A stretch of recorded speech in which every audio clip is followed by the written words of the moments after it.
The खालस TV देख रहे सारे दर्शकों का स्वागत है। मैं हरशरण कौर। किसानां ने गल मुका दी है, जां जितांगे जां फिर मरांगे। ते सरकार लई गल अजिही हो गई है जिवें कहावत हुंदी है कि सरकार सहे तो नहीं पहे तो डरदी है। यानी कि सरकार कानून रद्द करन तो नहीं डरदी हैगी, ਜਿਹੜਾ ਕਾਨੂੰਨ ਰੱਦ ਕਰਨ ਤੋਂ ਬਾਅਦ ਹੋਰ ਲੋਕ ਉੱਠਣਗੇ ਪਿਛਲੇ ਬਣਾਏ ਕਾਨੂੰਨਾਂ ਨੂੰ ਲੈ ਕੇ ਉਹਦੇ ਵਿਰੋਧ ਦੇ ਵਿੱਚ, ਉਹ ਤੋਂ ਸ਼ਾਇਦ ਸਰਕਾਰ ਡਰਦੀ ਹੈ। ਇਸੇ ਕਰਕੇ ਸਰਕਾਰ ਅੜੀ ਬੈਠੀ ਹੈ। ਕੋਈ ਔਖੀ ਗੱਲ ਨਹੀਂ, ਕਾਨੂੰਨ ਸਰਕਾਰ ਨੇ ਬਣਾਏ ਨੇ, ਇਹ ਕੋਈ ਪੱਥਰ ਤੇ ਲਕੀਰ ਨਹੀਂ ਹੋ ਜਾਂਦੀ ਕਿ ਜੇ ਕਾਨੂੰਨ ਬਣਾਤਾ ਤੇ ਉਹਨੂੰ ਰੱਦ ਹੀ ਨਹੀਂ ਕੀਤਾ ਜਾ ਸਕਦਾ। ਭਾਰਤ ਦੇ ਤਾਂ ਸੰਵਿਧਾਨ ਦੇ ਵਿੱਚ ਵੀ ਸੋਧਾਂ ਬੜੀ ਵਾਰੀ ਕੀਤੀਆਂ ਗਈਆਂ ਨੇ, ਇੱਥੇ ਆਪਸ਼ਨ ਹੈਗੀ ਹੈ। कानून बनाया तो कानून रद्द किया जा सकता है। सारे सोचते होवोगे कि आखिरकार ऐसी केड़ी गल है कि सरकार कानून रद्द ही नहीं कर रही। रद्द करना कोई बहुत ही वड्डी गल नहीं हैगी। रद्द करन नूं एक ऐलान ही करना है सरकार ने कि असी कानून नूं रद्द कर रहे हैं, क्योंकि किसानां नूं मंजूर नहीं। जिहड़े लोकां वास्ते कानून बनाया उन्हां नूं मंजूर नहीं। कड़ाके की ठंड दे विच देश के कई हिस्सों च बर्फबारी हो रही है, जिथे वो बैठे ने उत्थे मींह लगातार पै रहा है। सड़कों के उत्ते बैठे ने, पखाने जाण की बहुत वड्डी समस्या उत्थे है, नहाउण धोण की बहुत वड्डी समस्या है, पर फिर भी बैठे ने उत्थे अपना घर बना के ट्रालियां दे विच तरपालां उत्ते पा के, मींह भावें उत्ते पैंदा ही है, चाहे किन्नी वड्डी तरपाल तुसी पा लो, पर फिर भी तरपालां दे उत्ते पानी खड़ जांदा है ते कुछ घंटिਆਂ बाद उस तरपाल नूं पानी है जिहड़ा ਉਹ ਤੋਂ हटाउणा ही पैंदा है। अजिहे हालातां विच रहना कोई सौखा नहीं हुंदा। ਜਿਹੜੀਆਂ सड़कों तो तुरदे ने ਉਹ चिक्कड़ दे नाल गारे दे नाल भरीਆਂ पईਆਂ ने, पर वो बैठे ने कि असीं कानून रद्द करवाउणे ने, सानूं ये नहीं चाहिए। सरकार लई कोई वड्डी गल नहीं, पर उही गल कि सरकार सहे तो नहीं पहे तो डरदी है कि जे सहा इत्थों लंघ गया सी ਉਹਦੀ गल मान ली तो उत्थे पही बन जानी है, ते पिछे पिछे होर भी लोग ने ਜਿਹੜੇ ਉਹ आ जाने ने फिर कि पिछले कानून ਜਿਹੜੇ ਬਣਾਏ ਨੇ जितों ਉਹ लोग भी खुश नहीं हैगे। जम्मू कश्मीर ਦੇ ਵਿੱਚ धारा 370 रद्द की गई 2019 ਦੇ ਵਿੱਚ, लोगों को मंजूर नहीं हैगी, मजबूरी दे विच बैठे ने। सरकार डरदी है कि वो उठ खड़नगे। जे सरकार किसानों के दबाव च आके कानून रद्द कर गई तो होर लोगों का दबाव है जिहड़ा वो पै जाना है। इस करके सरकार ये गल नहीं मान रही है। असीं नहीं कह रहे, सरकार दे ही एक केंद्रीय मंत्री, खेतीबाड़ी केंद्रीय राज मंत्री ने यह बयान दिता है कि असीं दबाव च आके कानून रद्द नहीं करांगे, क्योंकि फिर पिछले लोग ने जिहड़े वो भी उठ खड़े होणगे। सो हुण जिहड़ी कल वाली बैठक हुई है उहदी थोड़ी जी असीं तुहानूं जिहड़ी दसांगे भी। बैठक है जिहड़ी वो 2 वजे शुरू होनी सी, बैठक 5 वजे के करीब खत्म हो गई। शुरू होंदी है 2:35 ते 35 मिनट देरी दे नाल आए सरकार दे मंत्री, मोदी सरकार दे मंत्री, खेतीबाड़ी मंत्री नरेंद्र तोमर ते रेलवे मंत्री पीयूष गोयल लेट आउंदे ने 35 मिनट। उस तो बाद ये बैठक है जिहड़ी शुरू होंदी है। बैठक दे विच मसां ही कुछ क मिनट गल हुंदी है, फिर मंत्री चले जाते हैं। सारी कार्रवाई तुहानूं दसांगे, पर पहला एक बलवीर सिंह राजेवाल जिहड़े कि भारतीय किसान यूनियन राजेवाल के प्रधान ने, उन्हां दा एक वीडियो है जिहड़ा मीटिंग दे अंदरों वो वायरल होया, मीटिंग दी कार्रवाई दा वीडियो, जिहदे विच बलवीर सिंह राजेवाल कुछ बोल रहे ने। ये तुसीं सुणो पहला। आप इस जिद पे अड़े हैं, ये तो एस्टैब्लिश्ड फैक्ट है कि आप एग्रीकल्चर सेक्टर में बिल्कुल दखल नहीं दे सकते, लेकिन आप अपने ज्वाइंट सेक्रेटरी को लगा दोगे, फिर सेक्रेटरी को लगा दोगे, वो कोई ना कोई लॉजिक देते रहेंगे। मेरे पास भी लिस्ट है, लेकिन हमने वो बहस नहीं करनी है इस वक्त। मेरे पास भी लिस्ट है कितने केसेस में सुप्रीम कोर्ट ने फुल बेंच ने फैसला दिया कि आप नहीं इंटरफियर कर सकते इसमें। फिर भी आपका फैसला है, क्योंकि आप सरकार है, इसलिए लोगों की बात शायद कम लगती है आपको, क्योंकि जिसके पास ताकत है उसकी बात ज्यादा होती है ना। तो इतने दिनों से बार बार इतनी चर्चा हो रही है। आप जिस तरह से आज आपका मूड मुझे लगता है कि आप इस बात को निपटाने के का आपका मन नहीं है। जानेंगे आप साफ जवाब देंगे, जब भेज देंगे हम उठ के चले जाएंगे। तो बातें दिस इज हार्ड फैक्ट कि आपने ये सो साफ सुनिया जा सकता है। राजेवाल कह रहे ने तुसी जिद ते अड़े हो, तुसी सिर्फ बहाने बना रहे हो। ਉਹਨਾਂ ਨੇ ਕਿਹਾ ਕਿ ਤੁਸੀਂ ਸਰਕਾਰ ਹੋ, ਇਸ ਕਰਕੇ ਲੋਕਾਂ ਦੀ ਗੱਲ ਤਾਂ ਤੁਹਾਨੂੰ ਛੋਟੀ ਲੱਗਦੀ ਹੈ, ਘੱਟ ਲੱਗਦੀ ਹੈ। ਜਿਹਦੇ ਕੋਲ ਤਾਕਤ ਹੁੰਦੀ ਹੈ ਉਹ ਇਸ ਤਰ੍ਹਾਂ ਕਰਦਾ ਹੀ ਹੁੰਦਾ ਹੈ, ਤੇ ਅੱਜ ਤੁਹਾਡੇ ਕੋਲ ਤਾਕਤ ਹੈ। ਇਹ ਰਾਜੇਵਾਲ ਦੇ ਸ਼ਬਦ ਨੇ, ਉਹਨਾਂ ਦੇ ਡਾਇਲੌਗ ਨੇ। ਕਹਿੰਦੇ ਸਾਨੂੰ ਲੱਗਦਾ ਹੈ ਕਿ ਤੁਹਾਡਾ ਇਸ ਗੱਲ ਨੂੰ ਨਿਪਟਾਉਣ ਦਾ ਮਨ ਹੀ ਨਹੀਂ ਹੈਗਾ। ਅਸੀਂ ਕਿੰਨੀਆਂ ਮੀਟਿੰਗਾਂ ਤੁਹਾਡੇ ਨਾਲ ਕਰ ਲੀਆਂ ਹੁਣ ਤੱਕ, ਕਰਨ ਆਉਨੇ ਆ, ਪਰ ਤੁਸੀਂ ਆਪਣੀ ਗੱਲ ਦੇ ਉੱਤੇ, ਆਪਣੀ ਜ਼ਿੱਦ ਦੇ ਉੱਤੇ ਅੜੇ ਹੋ। ਫਿਰ ਅਸੀਂ ਸਮਾਂ ਕਿਉਂ ਬਰਬਾਦ ਕਰਦੇ ਹਾਂ? ਰਾਜੇਵਾਲ ਨੇ ਤਲਖੀ ਦੇ ਨਾਲ ਕਿਹਾ ਕਿ ਫਿਰ why we are wasting our time, ਕਿ ਅਸੀਂ ਇੱਥੇ ਬੈਠੇ ਰਹਿੰਦੇ ਆ, ਜਦੋਂ ਤੁਸੀਂ ਸਾਨੂੰ ਸਾਫ਼-ਸਾਫ਼ ਜਵਾਬ ਦੇ ਦਿਓਗੇ ਅਸੀਂ ਇੱਥੋਂ ਚਲੇ ਜਾਵਾਂਗੇ। ਇਹ ਰਾਜੇਵਾਲ ਨੇ ਕਿਹਾ। ਇਹ ਕੱਲ ਦੀ ਮੀਟਿੰਗ ਦੇ ਵਿੱਚ ਤਲਖੀ ਭਰੀਆਂ ਗੱਲਾਂ ਹੋਈਆਂ ਨੇ। ਤੇ ਕੁਝ ਜੋ ਜਿਸ ਤਰੀਕੇ ਨਾਲ ਕਾਰਵਾਈ ਚੱਲੀ ਹੈ, ਸਭ ਤੋਂ ਪਹਿਲਾਂ ਖੇਤੀਬਾੜੀ ਮੰਤਰੀ ਨਰਿੰਦਰ ਤੋਮਰ ਆਉਂਦੇ ਨੇ, 2:30 ਤੇ ਵਿਗਿਆਨ ਭਵਨ ਪਹੁੰਚਦੇ ਨੇ। 2:35 ਤੇ ਮੀਟਿੰਗ ਹੈ ਜਿਹੜੀ ਉਹ ਸਟਾਰਟ ਹੋ ਜਾਂਦੀ ਹੈ। ਤੋਮਰ ਕਹਿੰਦੇ ਨੇ ਅਸੀਂ ਕਾਨੂੰਨ ਰੱਦ ਨਹੀਂ ਕਰ ਸਕਦੇ, ਚਰਚਾ ਕਰ ਲੈਂਦੇ ਆ, ਜੋ ਪੁਆਇੰਟ ਨਿਕਲਣਗੇ ਉਹਨਾਂ ਤੇ ਅਸੀਂ ਸੋਧ ਕਰ ਲਾਂਗੇ।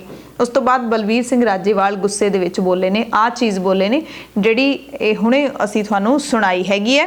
ਉਹਨਾਂ ਕਹਿੰਦੇ ਕਿ ਉਹਨਾਂ ਨੇ ਕਿਹਾ ਕਿ ਇਹੀ ਕਹਿਣ ਵਾਸਤੇ ਤੁਸੀਂ ਮੀਟਿੰਗ ਬੁਲਾਈ ਸੀਗੀ, ਚਰਚਾ ਕਰ ਲੈਂਦੇ ਆ। ਅਸੀਂ ਤੁਹਾਨੂੰ ਕਿਹਾ ਸੀ ਕਿ ਕਾਨੂੰਨ ਰੱਦ ਕਰਨ ਦੇ ਉੱਤੇ ਅਸੀਂ ਵਿਚਾਰ ਕਰਨਾ ਹੈ, ਉਹਦੀ ਜਿਹੜੀ ਰੱਦ ਕਰਨ ਦੀ ਪ੍ਰਕਿਰਿਆ ਉਹਦੇ ਤੇ ਅਸੀਂ ਚਰਚਾ ਕਰਨੀ ਹੈ, ਹੋਰ ਕੋਈ ਅਸੀਂ ਗੱਲ ਹੈ ਜਿਹੜੀ ਉਹ ਨਹੀਂ ਕਰਨੀ। ਫਿਰ ਖੇਤੀਬਾੜੀ ਮੰਤਰੀ ਨਰਿੰਦਰ ਤੋਮਰ ਜਵਾਬ ਦਿੰਦੇ ਨੇ ਕਿ ਅਸੀਂ ਕਾਨੂੰਨ ਰੱਦ ਨਹੀਂ ਕਰ ਸਕਦੇ, ਕਿਉਂਕਿ ਦੇਸ਼ ਦੀਆਂ ਬਹੁਤ ਸਾਰੀਆਂ ਕਿਸਾਨ ਜਥੇਬੰਦੀਆਂ ਨੇ ਜਿਹੜੀਆਂ ਕਿ ਇਹਦੇ ਸਮਰਥਨ ਦੇ ਵਿੱਚ ਨੇ, ਤੇ ਅਸੀਂ ਸਾਰਿਆਂ ਦਾ ਧਿਆਨ ਰੱਖਣਾ ਹੈ। ਫਿਰ ਉਸ ਤੋਂ ਬਾਅਦ ਡਾਕਟਰ ਦਰਸ਼ਨਪਾਲ ਬੋਲਦੇ ਨੇ, ਕਹਿੰਦੇ ਕਿਸਾਨਾਂ ਦੀ ਠੰਡ ਨਾਲ ਜਾਨ ਜਾ ਰਹੀ ਹੈ, ਹੱਲ ਜ਼ਰੂਰੀ ਹੈ। ਕਿਹੜੀਆਂ ਕਿਸਾਨ ਜਥੇਬੰਦੀਆਂ ਨੇ? ਇਹ ਜਿਹੜਾ ਜਗਜੀਤ ਸਿੰਘ ਡੱਲੇਵਾਲਾ ਨੇ ਵੀ ਜਾਣਕਾਰੀ ਦਿੱਤੀ। ਕਹਿੰਦੇ ਅਸੀਂ ਕਿਹਾ ਸੀ ਇਹ ਜਿਹੜੀਆਂ ਜਥੇਬੰਦੀਆਂ ਨੇ ਸਾਨੂੰ ਇੱਕ ਵਾਰੀ ਮਿਲਵਾ ਤਾਂ ਦਿਓ। ਰਾਕੇਸ਼ ਟਿਕੈਤ ਨੇ ਕੱਲ ਕਿਹਾ ਸੀ ਸਾਡੇ ਨਾਲ ਗੱਲਬਾਤ ਦੌਰਾਨ, ਕਹਿੰਦੇ ਮੈਂ ਚੈਲੰਜ ਕਰਦਾ ਵੀ ਜਿਹੜੇ ਕਿਸਾਨ ਸਮਰਥਨ ਦਿੰਦੇ ਨੇ ਉਹਨਾਂ ਨੂੰ ਇੱਥੇ ਸਾਡੇ ਬਰਾਬਰ ਮੋਰਚਾ ਲਾ ਕੇ ਧਰਨੇ ਤੇ ਬਿਠਾ ਦਿਓ। ਉਹਨਾਂ ਦਾ ਵੱਖਰਾ ਮੋਰਚਾ ਹੋਊਗਾ, ਸਮਰਥਨ ਵਾਲੇ ਪਾਸੇ ਅਸੀਂ ਵਿਰੋਧ ਕਰ ਰਹੇ ਹਾਂ, ਤੁਸੀਂ ਉਹਨਾਂ ਨੂੰ ਬਿਠਾਓ ਤਾਂ ਸਹੀ, ਅਸੀਂ ਸ਼ਕਲਾਂ ਤਾਂ ਦੇਖੀਏ ਵੀ ਉਹ ਕਿਹੜੇ ਕਿਸਾਨ ਨੇ ਜਿਹੜੇ ਸਮਰਥਨ ਕਰ ਰਹੇ ਨੇ। ਸਰਕਾਰ ਕਹਿ ਰਹੀ 8 ਕਰੋੜ ਕਿਸਾਨ ਨੇ। ਉਸ ਤੋਂ ਬਾਅਦ ਨਰਿੰਦਰ ਤੋਮਰ ਕਹਿੰਦੇ ਨੇ ਕਿ ਅਸੀਂ ਸਮੱਸਿਆ ਦੇ ਹੱਲ ਵਿੱਚ ਹੀ ਲੱਗੇ ਹੋਏ ਹਾਂ, ਗੱਲਬਾਤ ਲਈ ਇੱਕ ਛੋਟੀ ਕਮੇਟੀ ਬਣਾ ਲੈਂਦੇ ਆ, ਇਹਦੇ ਨਾਲ ਸੌਖਾ ਹੋ ਜਾਊਗਾ। ਇੰਜ ਕਰਦੇ ਆ ਕਿ ਕਾਨੂੰਨ ਲਾਗੂ ਕਰਨ ਦਾ ਅਧਿਕਾਰ ਹੈ ਜਿਹੜਾ ਉਹ ਸੂਬਿਆਂ ਨੂੰ ਦੇ ਦਿੰਦੇ ਆ, ਇਹ ਕਿਹਾ ਨਰਿੰਦਰ ਤੋਮਰ ਨੇ। ਉਸ ਤੋਂ ਬਾਅਦ ਕਿਸਾਨ ਕਹਿੰਦੇ ਕਿ ਜੇ ਕਿਸੇ ਸੂਬੇ ਨੇ ਕਾਨੂੰਨ ਬਣਾਉਣੇ ਨੇ ਤਾਂ ਉਹ ਖੁਦ ਬਣਾ ਸਕਦੇ ਨੇ, ਤੇ ਨਾਲੇ ਸਾਨੂੰ ਇਹ ਮੰਗ ਪ੍ਰਵਾਨ ਨਹੀਂ ਹੈਗੀ, ਇਹ ਤੁਹਾਡੀ ਪੇਸ਼ਕਸ਼ ਪ੍ਰਵਾਨ ਨਹੀਂ ਹੈਗੀ, ਅਸੀਂ ਸਿਰਫ ਕਾਨੂੰਨ ਰੱਦ ਹੀ ਕਰਵਾਉਣਾ ਚਾਹੁੰਦੇ ਆ। ਤਾਂ ਨਰਿੰਦਰ ਤੋਮਰ ਨੇ ਕਿਹਾ ਅਜਿਹਾ ਨਹੀਂ ਹੋ ਸਕਦਾ। ਕਿਸਾਨ ਲੀਡਰਾਂ ਨੇ ਮੌਨ ਧਾਰ ਲਿਆ, ਤਖਤੀਆਂ ਹੱਥਾਂ ਦੇ ਵਿੱਚ ਫੜ ਲਿਆ ਜਿੱਤੇ ਲਿਖਿਆ ਸੀ ਜਾਂ ਜਿੱਤਾਂਗੇ ਜਾਂ ਮਰਾਂਗੇ। ਤੇ ਕਿਸਾਨ ਲੀਡਰਾਂ ਨੇ ਇਹ ਵੀ ਕਹਿ ਦਿੱਤਾ ਕਿ ਜੇ ਕਾਨੂੰਨ ਰੱਦ ਨਹੀਂ ਕਰਨੇ ਅਸੀਂ ਇੱਥੇ ਬੈਠੇ ਹਾਂ, ਸਾਨੂੰ ਗੋਲੀਆਂ ਮਾਰ ਦਿਓ, ਅਸੀਂ ਇੱਥੋਂ ਨਹੀਂ ਜਾਵਾਂਗੇ, ਜਾਂ ਕਾਨੂੰਨ ਰੱਦ ਕਰੋ ਜਾਂ ਸਾਨੂੰ ਗੋਲੀ ਮਾਰੋ। ਉਸ ਤੋਂ ਬਾਅਦ ਨਰਿੰਦਰ ਤੋਮਰ ਫਿਰ ਬੋਲਦੇ ਨੇ, ਕਹਿੰਦੇ ਤੁਸੀਂ ਮੰਨ ਨਹੀਂ ਰਹੇ ਤਾਂ ਫਿਰ 11 ਜਨਵਰੀ ਨੂੰ ਸੁਪਰੀਮ ਕੋਰਟ ਦੇ ਵਿੱਚ ਜਿਹੜੀ ਸੁਣਵਾਈ ਹੋਣੀ ਹੈ ਉਹਨੂੰ ਦੇਖ ਲੈਂਦੇ ਆ। ਖੇਤੀ ਕਾਨੂੰਨਾਂ ਦੇ ਨਾਲ ਜੁੜੇ ਮਸਲਿਆਂ ਨੂੰ ਲੈ ਕੇ ਸੁਪਰੀਮ ਕੋਰਟ 'ਚ ਸੁਣਵਾਈ ਹੋਣੀ ਹੈ, ਤੁਸੀਂ ਇੱਥੇ ਗੱਲਬਾਤ ਆਪਦੀ ਰੱਖ ਸਕਦੇ ਹੋ, ਕੋਰਟ ਜੋ ਕਹੇਗੀ ਅਸੀਂ ਸਾਰੇ ਮੰਨ ਲਾਂਗੇ। ਤੇ ਉਸ ਤੋਂ ਬਾਅਦ ਕਿਸਾਨ ਲੀਡਰਾਂ ਨੇ ਕਿਹਾ ਕਿ ਅਦਾਲਤ ਨੇ ਤੁਹਾਡੇ ਤੋਂ ਜਵਾਬ ਮੰਗਿਆ, ਅਸੀਂ ਅਦਾਲਤ ਨਹੀਂ ਗਏ ਸੀ ਤੇ ਨਾ ਹੀ ਸਾਨੂੰ ਅਦਾਲਤ ਜਾਣ ਦੀ ਲੋੜ ਹੈ, ਤੁਸੀਂ ਕਾਨੂੰਨ ਬਣਾਇਆ, ਤੁਸੀਂ ਰੱਦ ਕਰਨਾ, ਤੁਸੀਂ ਰੱਦ ਕਰ ਦਿਓ। ਫਿਰ ਉਸ ਤੋਂ ਬਾਅਦ ਨਰਿੰਦਰ ਤੋਮਰ ਕਹਿੰਦੇ ਕਿ ਆਓ ਪਹਿਲਾਂ ਲੰਚ ਕਰ ਲੈਂਦੇ ਆ, ਫਿਰ ਅੱਗੇ ਗੱਲਬਾਤ ਕਰਾਂਗੇ। ਕਿਸਾਨ ਕਹਿੰਦੇ ਕਿ ਅਸੀਂ ਲੰਚ ਨਹੀਂ ਕਰਨਾ, ਸਾਨੂੰ ਸਮੱਸਿਆ ਦਾ ਹੱਲ ਚਾਹੀਦਾ ਹੈ। ਹਾਲਾਂਕਿ ਉਸ ਤੋਂ ਬਾਅਦ ਕਿਸਾਨਾਂ ਨੇ ਲੰਚ ਕੀਤਾ ਹੈ, ਕਿਉਂਕਿ ਨਰਿੰਦਰ ਤੋਮਰ ਅਤੇ ਪੀਯੂਸ਼ ਗੋਇਲ ਦੋਵੇਂ ਮੰਤਰੀ ਉੱਠ ਕੇ ਚਲੇ ਗਏ ਸੀਗੇ। ਇਸ ਤੋਂ ਬਾਅਦ ਇੰਨੀ ਕੁ ਗੱਲ ਹੋਈ ਹੈ, ਉਸ ਤੋਂ ਬਾਅਦ ਚਲੇ ਗਏ। ਫਿਰ ਕਾਫੀ ਟਾਈਮ ਬਾਅਦ ਆ ਕੇ ਉਹਨਾਂ ਨੇ ਕਿਹਾ ਕਿ ਅਗਲੀ ਗੱਲਬਾਤ ਦੇ ਲਈ 15 ਜਨਵਰੀ ਦਾ ਅਸੀਂ ਸਮਾਂ ਮੰਗਦੇ ਹਾਂ। 11 ਜਨਵਰੀ ਨੂੰ ਜਿਹੜੀ ਸੁਪਰੀਮ ਕੋਰਟ ਦੀ ਸੁਣਵਾਈ ਹੋਣੀ ਆ ਉਹਦੇ ਮੱਦੇਨਜ਼ਰ ਇਹਨਾਂ ਨੇ ਅਗਲੀ ਮੀਟਿੰਗ ਹੈ ਜਿਹੜੀ ਉਹਦਾ 15 ਜਨਵਰੀ ਤੱਕ ਜਿਹੜਾ ਜਵਾਬ ਮੰਗਿਆ। ਇੰਨੀ ਕੁ ਗੱਲਬਾਤ ਜਿੰਨੀ ਕੁ ਅਸੀਂ ਤੁਹਾਨੂੰ ਸੁਣਾਈ ਹੈ, ਇੰਨੀ ਕੁ ਗੱਲਬਾਤ ਹੋਈ ਹੈ ਕੱਲ ਦੀ ਮੀਟਿੰਗ ਦੇ ਵਿੱਚ। ਉਦੋਂ ਬਾਅਦ ਉਹ ਦੋਵੇਂ ਲੀਡਰ ਨੇ ਜਿਹੜੇ ਦੋਵੇਂ ਮੰਤਰੀ ਚਲੇ ਗਏ। ਫਿਰ 5:15 ਵਜੇ ਉਹ ਵਾਪਸ ਆਏ ਤੇ ਉਦੋਂ ਨੂੰ ਮੀਟਿੰਗ ਖਤਮ ਕਰਨ ਦਾ ਐਲਾਨ ਕਰ ਦਿੱਤਾ ਤੇ ਆਹ ਮੀਟਿੰਗ ਦੇ ਵਿੱਚੋਂ ਨਿਕਲਿਆ ਹੈ। ਸੋ ਵਿਗਿਆਨ ਭਵਨ ਦੇ ਵਿੱਚ ਕੱਲ ਜਦੋਂ 5:15 ਵਜੇ ਬੈਠਕ ਖਤਮ ਹੁੰਦੀ ਹੈ, ਉਸ ਬੈਠਕ ਦੇ ਖਤਮ ਹੋਣ ਤੋਂ ਬਾਅਦ ਕਿਸਾਨ ਲੀਡਰ ਕਰੀਬ 5:30 ਪੌਣੇ 6 ਦੇ ਕਰੀਬ ਬਾਹਰ ਨਿਕਲਦੇ ਨੇ। ਉਸ ਤੋਂ ਪਹਿਲਾਂ ਵਿਗਿਆਨ ਭਵਨ ਦੇ ਅੰਦਰ ਹੀ ਜਿਹੜੇ ਕਿਸਾਨ ਮੋਰਚਾ ਜਿਹੜਾ ਹੈਗਾ ਕਿਸਾਨ ਏਕਤਾ ਮੋਰਚਾ IT ਸੈੱਲ ਦੇ ਜਿਹੜੇ ਹੈੱਡ ਹੈਗੇ ਨੇ ਨੌਜਵਾਨ ਨਵਦੀਪ, ਉਹਨਾਂ ਨੇ ਕਈ ਕਿਸਾਨ ਲੀਡਰਾਂ ਦੇ ਨਾਲ ਗੱਲਬਾਤ ਕੀਤੀ, ਜਿਸ ਦੇ ਵਿੱਚ ਬਲਵੀਰ ਸਿੰਘ ਰਾਜੇਵਾਲ, ਜਗਜੀਤ ਸਿੰਘ ਡੱਲੇਵਾਲਾ, ਹਰਿਆਣਾ ਤੋਂ ਨੌਜਵਾਨ ਲੀਡਰ ਅਭਿਮਨਿਊ, ਰਾਕੇਸ਼ ਸ਼ਿਵ ਕੁਮਾਰ ਕੱਕਾ, ਰੁਲਦੂ ਸਿੰਘ, ਕੁਲਵੰਤ ਸਿੰਘ ਸੰਧੂ ਤੇ ਬਲਦੇਵ ਸਿੰਘ ਸਿਰਸਾ, ਸੁਰਜੀਤ ਸਿੰਘ ਫੂਲ, ਇਹ ਸਾਰੇ ਸ਼ਾਮਿਲ ਸੀ। ਇਹਨਾਂ ਨੇ ਕੀ ਕਿਹਾ? ਖਾਸ ਤੌਰ ਤੇ ਇੱਕੋ ਹੀ ਗੱਲ ਸਾਰਿਆਂ ਨੇ ਕਿਹਾ ਕਿ ਸਰਕਾਰ ਬੇਈਮਾਨ ਹੋ ਚੁੱਕੀ ਹੈ ਤੇ ਪੂਰੀ ਬੇਈਮਾਨੀ ਆਪਦੀ ਦਿਖਾ ਰਹੀ ਹੈ। ਸਰਕਾਰ ਦੀ ਨੀਅਤ ਦੇ ਵਿੱਚ ਖੋਟ ਹੈ, ਜਾਣਬੁੱਝ ਕੇ ਸਾਡਾ ਸਮਾਂ ਬਰਬਾਦ ਕਰ ਰਹੀ ਹੈ। ਇਹ ਵੀ ਕਿਹਾ ਕਿ ਸੁਪਰੀਮ ਕੋਰਟ ਜੇ ਸਾਡੇ ਖਿਲਾਫ ਕੋਈ ਫੈਸਲਾ ਕਰੇਗੀ ਤਾਂ ਅਸੀਂ ਉਸ ਨੂੰ ਵੀ ਨਹੀਂ ਮੰਨਾਂਗੇ। ਸਾਰੀਆਂ ਜਿਹੜੀਆਂ ਉਹਨਾਂ ਨੇ ਉੱਥੇ ਵਿਗਿਆਨ ਭਵਨ ਦੇ ਵਿੱਚ ਹੀ ਬੈਠੇ ਜੋ ਮੀਟਿੰਗ ਬਾਰੇ ਜਾਣਕਾਰੀ ਦਿੱਤੀ ਉਹ ਤੁਹਾਨੂੰ ਸੁਣਾ ਦਿੰਦੇ ਹਾਂ। ਅੱਜ ਦੀ ਮੀਟਿੰਗ ਬੇਸਿੱਟਾ ਰਹੀ ਹੈ। ਸਰਕਾਰ ਦਾ ਵਤੀਰਾ ਅੱਜ ਸਖਤ ਸੀ ਔਰ ਅਸੀਂ ਉਹਨਾਂ ਨੂੰ ਬੜਾ ਸਾਫ਼ ਕਹਿ ਦਿੱਤਾ ਹੈ ਵੀ ਕਾਨੂੰਨ ਰਿਪੀਲ ਕੀਤੇ ਤੇ ਬਿਨਾਂ ਦੂਜੀ ਸਾਡੀ ਕੋਈ ਗੱਲ ਨਹੀਂ। ਉਹਨਾਂ ਨੇ ਸੁਪਰੀਮ ਕੋਰਟ ਦਾ ਜ਼ਿਕਰ ਕੀਤਾ। ਅਸੀਂ ਬੜੇ ਸਪਸ਼ਟ ਸ਼ਬਦਾਂ 'ਚ ਕਹਿਤਾ ਵੀ ਇਕੱਲਾ ਕੰਸਟੀਟਿਊਸ਼ਨਲ ਵੈਲਿਡਿਟੀ ਦਾ ਮਸਲਾ ਨਹੀਂ, ਕਿਸਾਨਾਂ ਦੇ ਭਵਿੱਖ ਦਾ ਸਵਾਲ ਹੈ। ਬਹੁਤ ਸਾਰੇ ਮੁੱਦੇ ਦੇ ਨਾਲ ਜੁੜੇ ਨੇ। ਸੁਪਰੀਮ ਕੋਰਟ ਨੂੰ ਇਹਦੇ 'ਚ ਦਖਲ ਨਹੀਂ ਦੇਣਾ ਚਾਹੀਦਾ ਔਰ ਅਸੀਂ ਸਰਕਾਰ ਜਦੋਂ ਤੱਕ ਸਰਕਾਰ ਇਹ ਰਿਪੀਲ ਨਹੀਂ ਕਰਦੀ ਅਸੀਂ ਇੱਥੋਂ ਉੱਠ ਕੇ ਨਹੀਂ ਜਾਵਾਂਗੇ। ਔਰ ਇਸੇ ਤਰ੍ਹਾਂ ਅਸੀਂ ਇਹ ਵੀ ਬੜਾ ਸਾਫ਼ ਕਹਿ ਦਿੱਤਾ ਵੀ 26 ਤਾਰੀਖ ਦਾ ਸਾਡਾ ਜਿਹੜਾ ਪ੍ਰੋਗਰਾਮ ਉਹ ਅਟੱਲ ਹੈ ਤੇ ਜਾਂ ਤਾਂ ਸਰਕਾਰ ਉਹ ਤੋਂ ਪਹਿਲਾਂ ਇਹਨਾਂ ਨੂੰ ਰਿਪੀਲ ਕਰ ਦੇ ਤੇ ਨਹੀਂ ਫਿਰ ਜਿਹੜਾ ਅੰਦੋਲਨ ਉਹ ਜਾਰੀ ਰਹੇਗਾ। ਸਰਕਾਰ ਦੀ ਬੇਈਮਾਨੀ ਸੀਗੀ।